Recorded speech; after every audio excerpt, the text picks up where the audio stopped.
Assalamualaikum warahmatullahi wabarakatuh. Simak perkenalan diri, nama taruna dewasa Sigit Ardian dari Prodi Teknologi Mekanika Perkereta Apian 3C NIP 2130721. Di video kali ini saya akan memaparkan buku Manual Operasional dan Perawatan Lokomotif CC300 terkait submateri yang kedua, yaitu menjalankan kereta lokomotif CC300. Jadi, dalam menjalankan kereta lokomotif CC300, langkah yang pertama yaitu merilis atau melepas rem. Apabila lokomotif akan dijalankan, maka langkah pertama adalah merilis atau melepas rem agar roda bebas dari tekanan kapas rem. Langkah melepas rem adalah satu, yang pertama pastikan tuas selektor brake pada posisi in. Yang kedua, dorong tuas rem rangkaian lokomotif atau tuas sebelah kiri warna merah ke arah atau sampai posisi rilis. Yang ketiga, dorong tuas rem independen lokomotif atau tuas sebelah kanan warna hitam ke arah atas sampai posisi rilis. Yang keempat, rem akan lepas yang ditandai dengan tekanan brake pad naik sampai tekanan bar dan tekanan silinder turun sampai 0. Yang kedua, powering atau tenaga. Apabila tekanan udara telah mencukupi dan rem telah dilepas, maka lokomotif siap diberi tenaga atau traksi agar bisa berjalan. Langkah tenaga adalah yang pertama, geser tuas membalik arah direction ke arah F untuk maju atau R untuk mundur. Yang kedua, dorong tuas powering ke arah kanan sehingga lampu traction radio akan menyala hijau. Putaran engine akan naik, transmisi bekerja, dan kereta akan berjalan. Ketiga, pengereman. Saat kereta melaju, maka perlu melakukan pengereman. Untuk mengurai kecepatan atau memberhentikan kereta, pengereman pada lokomotif ada dua macam, yaitu rem rangkaian dan rem lokomotif. A. Rem rangkaian. B. Rem lokomotif. Nah, untuk rem lokomotif sendiri ini dibagi jadi dua. Ada rem dinamik dan rem pneumatik. Lalu ada deadman switch. Ada dua buah switch yang terhubung dengan peralatan deadman, yaitu saklar pada gagang powering dan pedal di kanan bawah meja layanan masinis. Saklar atau pedal deadman harus ditekan dan dilepas secara kontinu agar peralatan pengaman tidak aktif. Berikut deskripsi deadman. Pertama, deadman akan aktif jika ditekan lebih dari 60 detik atau dilepas lebih dari 6 detik. Mengacu ke KRL KFB berdasarkan arahan Satker Kemenhub. 2. Jika deadman aktif, maka buzzer akan berbunyi. 3. Jika deadman terus aktif selama 3 detik, maka traksi akan diputus. Dan keempat, dan jika terus aktif selama 5 detik, maka setelah itu rem penalti akan aktif.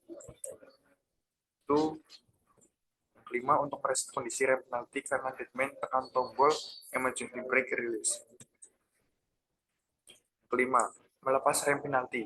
Saat rem penalti bekerja akibat peralatan deadman aktif, maka lampu emergency brake dan penalty brake akan menyala merah. Setelah melakukan reset peralatan deadman, maka secara elektrik rem penalti akan tidak aktif lagi. Namun, sebenarnya rem penalti masih aktif secara pneumatik yang ditandai dengan lampu emergency brake masih menyala. Untuk melepas rem penalti, maka harus dilakukan suppress dengan langkah seperti yang dijelaskan pada poin nomor 5 pada bagian persiapan dinas. Jika rem penalti telah terlepas sempurna, maka baik lampu amber brake maupun penalty brake akan padam. Yang keenam, partai filling. Lokomotif DH-CC300 dilengkapi fungsi pengatur kecepatan otomatis yang digunakan untuk keperluan starting atau langsir. Fungsi ini akan menjaga kecepatan bernilai sekitar 30 km per jam. Fungsi ini diaktifkan oleh tombol partai filling dengan cara memutar switch ke kanan. Pada kondisi tersebut, pergerakan tuas powering ke depan pada posisi apapun akan menjalankan lokomotif pada kecepatan konstan. Brake selector.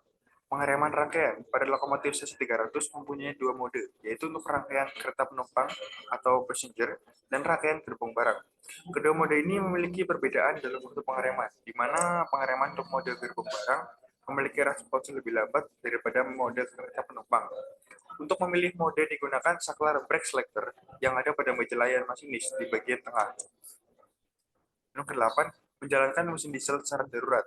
Saat mesin diesel mengalami gangguan dan shutdown, secara otomatis ada prosedur untuk menyalakan kembali mesin, namun tidak boleh digunakan dalam jangka panjang karena berpotensi akan menimbulkan kerusakan yang lebih parah pada mesin. Prosedur darurat mesin tidak berlaku apabila engine mati karena tombol emergency shutdown engine tertekan atau sirkuit emergency shutdown putus karena transmisi mengalami gangguan dan memerintahkan mesin untuk mati. 9. Reset mesin saat saklar emergency shutdown tertekan. Saat tombol emergency shutdown engine tertekan, maka mesin secara otomatis akan mati. Setelah menarik kembali tombol tersebut, mesin tidak akan menyala sebelum dilakukan reset. Reset mesin dilakukan dengan menarik tuas reset pada kontak panel mesin yang terletak pada ruang mesin. Prosedur sebagai berikut. Setelah menarik tombol emergency shutdown, matikan mesin dengan menekan tombol stop pada panel kanan bawah biji layar. 2. Buka box panel mesin. 3. Gerakan saklar ke arah kanan, tahan sebentar, kemudian lepaskan. Saklar akan kembali ke posisi semula dan terdengar bunyi klik. Yang keempat, nyalakan mesin kembali secara normal. 10. Penyemprot pasir saat terjadi selip pada roda. Saat terjadi selip pada roda, maka sistem monitor lokomotif akan menyala lampu wheel slip yang berwarna merah. Untuk mencegah roda slip kembali, maka perlu penyemprotan pasir ke roda agar roda bisa berputar tanpa selip dan lokomotif dapat berjalan kembali. Untuk menyemprotkan pasir dilakukan dengan cara menekan tombol sanding pada panel tombol di meja pelayanan di depan masinis. Perhatian, pemasir jangan dijalankan pada saat slip terjadi atau lampu wheel slip menyala. Hal ini akan merusak komponen. Lakukan langkah pemasir hanya setelah slip tidak terjadi untuk mencegah slip lebih lanjut.